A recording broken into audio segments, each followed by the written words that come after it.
The Grand Hall of the Galactic Council was quiet.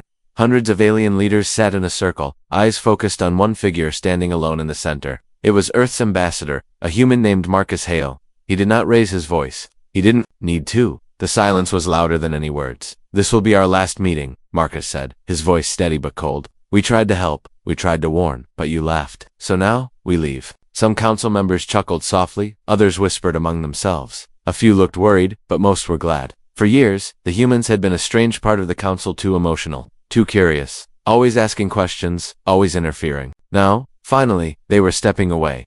The council's high speaker, a tall creature with silver skin, smiled politely. "Ambassador Hale, surely you don't mean to abandon the entire galaxy. We still value your insight." Marcus didn't smile. He looked around the room one last time. "You value us when it's easy, you ignore us when it matters. But remember this, some lessons come too late." With that, he turned and walked out. No one followed him. Back on Earth, humans were already leaving their positions. Scientists, engineers, and peacekeepers packed up and came home. Trade routes closed, defense systems were recalled. Wormholes leading to Earth flickered and shut down one by one. Some alien worlds cheered.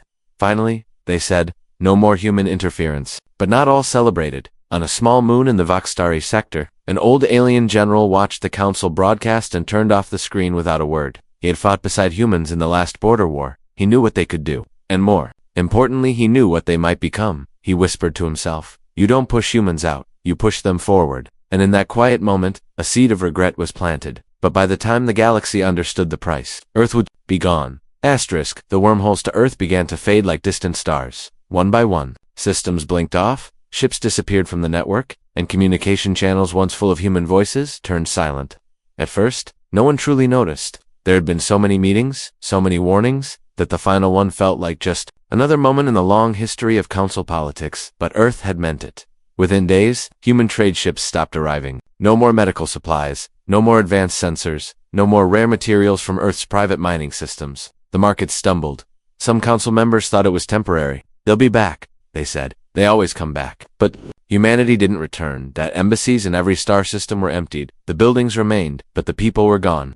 The lights were off. Even the automated systems stopped responding. It was as if Earth had erased itself not out of anger, but out of choice. On the outer edge of the galaxy, pirate groups began moving more freely. The patrol zones once kept safe by human ships were now unguarded. Small colonies, once protected by Earth's peace treaties, began to feel the pressure. Some were forced to shut down. Others tried to reach out for help, but found no one listening. Inside the council chambers, quiet questions began to rise. Did we misjudge them? Did we lose something important? Still, many ignored the signs. Some believed it was a game, that humans were trying to teach a lesson, that they would come back once the galaxy begged. But they didn't beg. They waited, and as they waited, strange things began to happen. A transport ship in the Halvax region went missing. No distress call, no trace. The same happened to a patrol unit near the Diraxi belt. Sensors picked up odd energy readings, unlike anything in the Council's databases. Entire systems reported a growing sense of instability, trade slowing, technology malfunctioning, and peace unraveling, bit by bit. The systems that had once relied on human calibration started to break down.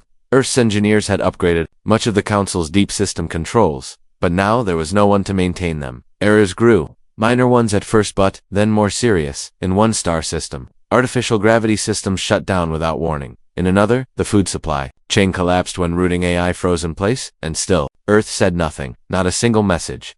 The Council sent quiet feelers on official messages. Empty diplomatic ships, but none returned. It was as if humanity had sealed its part of the galaxy shut. And yet, behind that silence, there was the growing feeling that they were still watching. One council member, old and sharp-eyed, finally spoke what many were thinking. "We didn't remove a nuisance," he said. "We removed our balance, and without it, we may fall." Still, no one could imagine what would come next. They didn't know. The silence was only the beginning. Asterisk, a shadow passed over the stars. At first, it was just a rumor, an unconfirmed report from a border world in the Helari sector. A small colony had gone silent. No trade ships arrived, no signals came out. The Council dismissed it as a system failure, maybe a power disruption, maybe local unrest. But then it happened again, and again. 3 colonies, then 5, then 10. Each time, the story was the same. Sudden silence, no warning, no escape signals, no wreckage. Just gone. Patrol ships sent to investigate found only quiet planets, empty cities. Systems intact, but lifeless. Like someone had walked through and taken the people without leaving a single mark. The Council grew uneasy.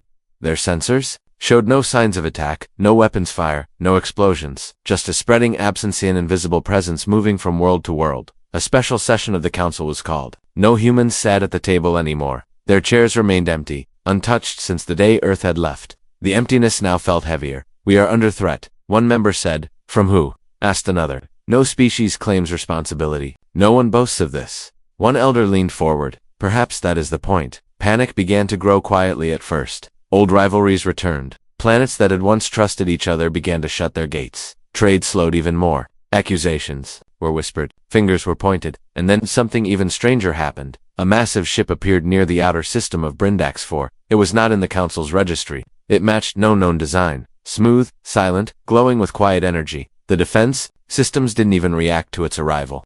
It simply hovered, then vanished. Scouts sent to chase it found nothing. No trail, no signal. Then, a week later, a message reached the Council. It came not from the unknown ship, but from one of their own vessels. Long thought lost. Its crew had been recovered. Alive, but changed. They spoke slowly, eyes wide with memory. "It wasn't destruction," one whispered. "It was redirection." "Like they were studying us? Testing who?" someone asked. The crew didn't answer. They just repeated a single word. They knew. The Council began to review every human warning, every file Earth had ever submitted. Buried deep in the archives, they found a series of private memos, cautious predictions made by human strategists decades ago. It described a possible galactic force, ancient and quiet, moving not with strength, but with precision. It had no name, no face, only patterns. And Earth had predicted it. But the Council hadn't listened now. The strange events felt connected. The silent colonies, the missing people, the ship that didn't belong to any known fleet. They needed help, and for the first time in decades, they said it out loud. "We need humanity." But no one answered. Because somewhere far beyond the Council's reach, Earth was watching, listening, waiting, and deciding. The stars seemed quieter now. Every cycle, the Council received new reports, more silence, more missing outposts, more confusion. Worlds that once thrived with commerce and life now stood like empty museums, untouched but hollow. And each time the pattern repeated, the same question returned. Where were the humans? They had left without a fight, without anger, without threats, just silence. But that silence now felt like a boundary, a wall that no one could see but everyone could feel. Desperate for answers, the Council authorized something it had never done before, a direct expedition towards all the human home system. No official envoys, no broadcasts, just a small, silent ship sent in secret. Its crew was carefully chosen, made up of those who once worked with humans, those who still held a quiet respect for Earth. They traveled through long-forgotten jump lanes and hidden paths. The closer they came to Sol, the more they noticed something strange. The space around Earth's territory had changed. Navigation signals no longer worked. Beacons were gone. Automated warnings blinked in unfamiliar codes. It was like a veil had dropped across the system, woven not from weapons but from decisions, from quiet refusal. Still, the ship pressed forward. Then, it stopped. The crew didn't stop it. The ship stopped itself. The sensors showed nothing unusual. Space was still, dark, empty. But the engines refused to fire. The lights dimmed, the controls locked. Then, from the darkness a soft glow appeared. Not a ship, not a satellite. Something else smooth, seamless, like light formed into shape. It drifted closer, but never touched them. A voice came through the console, calm, familiar. "Human, you've come with questions," it said, "but you never listened to the answers." The crew was stunned. "We need help," one of them said. "The galaxy is falling apart. There are things out there. We don't know what they want. We don't know how to stop them." Silence. Then the voice returned. "We told you what was coming. You laughed. You pushed us aside." The crew tried again. Not all of us agreed. Many wanted peace. Many still do. The glow around the ship pulsed gently, like it was thinking. "There are still those we remember," the voice said. "But Earth is no longer what you remember." With those words, the ship's sensors flickered back to life. The engines came online. But a new marker appeared on their map, one they hadn't seen before, a wall of invisible energy, surrounding the Sol system like a shield. Not a threat, but a choice. They could go no further, not unless invited. As they turned their ship around, the crew stared at the marker, their hearts heavy. The humans hadn't just disappeared, they had moved on, and they had built something beyond the Council's. Reached something quiet, unseen, and deeply prepared. Back at the Council, the crew shared what they had learned. There was no anger in their words, only awe and a warning. They are not the same. They are watching, they are remembering, and they are waiting for something. No one in the chamber spoke for a long time, and in the silence the galaxy held its breath. In the outer rim of Council space, stars began to vanish, not by destruction, but by distance. Systems once familiar started to feel unreachable, like they were fading not in space, but in time. Communications bounced, signals echoed into nothing, and maps updated themselves with missing corners. It wasn't just a crisis anymore. It was something deeper, something that Council couldn't touch. Whispers spread fast now. Some said the galaxy was breaking apart. Others believed an old power had awakened. But one theory was repeated in hushed voices, behind closed doors. This all started when the humans left. One morning, the Central Council chamber received an unexpected signal. It wasn't from a known source. It wasn't even in their communication format, but it was clearly meant for them. A single sentence appeared across every screen, translated in perfect form. "Will you listen now?" The chamber fell into silence. That same hour, a ship appeared, not in the center of the galaxy, not near a council planet, but in the empty dark, where only forgotten systems drifted. It had no markings, no visible engines. Its shape was unlike anything the council had ever seen, fluid, like a living design. It didn't approach. It simply waited. Council fleets were sent to monitor it. They stayed back, unsure. But the ship made no move. It didn't need two sensors showed it was projecting thousands of signals calibrated perfectly to each species' systems, languages, and neural patterns. Inside those signals was a message, not a demand, a choice. The message asked nothing in return. It simply offered knowledge, a solution, a design so complex and beautiful that even the brightest minds on the council stared in awe. It was human, not old human, not the humans they remembered from council meetings. This was something, more something. They had become one admiral, watching from a command station, whispered. They didn't vanish. They evolved. And just like that, the strange ship vanished from all screens. But the message remained.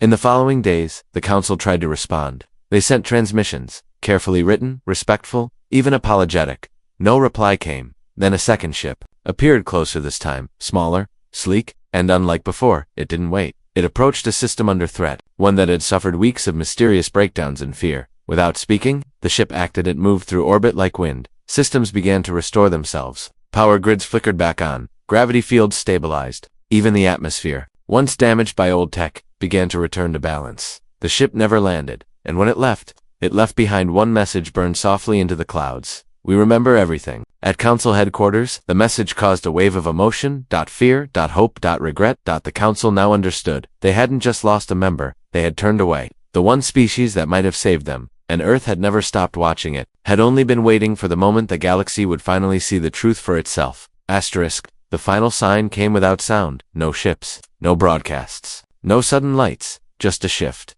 Across council space, devices began to update themselves quietly and all at once.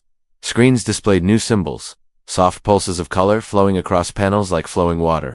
Languages changed not into Earth's tongue, but into something deeper, something instinctual, something every species could understand without learning. It was as if the stars themselves were speaking, and every word came from Earth.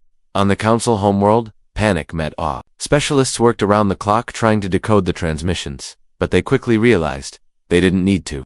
The messages weren't meant to be analyzed. They were meant to be felt. Images of forgotten galaxies, ideas of harmony, written in living light, histories stored in rhythms, like music that played through the mind, not the ear. It was not just a message, it was an invitation.